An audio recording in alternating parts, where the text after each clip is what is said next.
సరే, మన ఇంటర్వ్యూ ఒక మంచి పాటతో స్టార్ట్ చేద్దాం. మంచి పాటతో స్టార్ట్ చేద్దామా? ఓకే. సరే అయితే ఈరోజు శుక్రవారం తెలుసు, నేను వచ్చిన రోజు Yes, కాబట్టి. మంచి రోజు.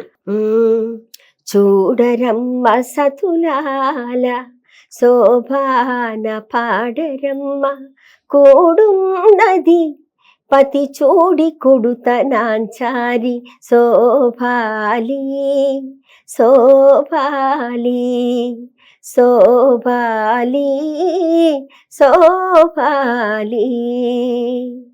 మధురము కాదా తిరుమల నాదా, నిన్ను పిలిచే ప్రతిగాథ. ఆ మధురము కాదా తిరుమల నాదా, నిన్ను పిలిచే ప్రతిగాథ.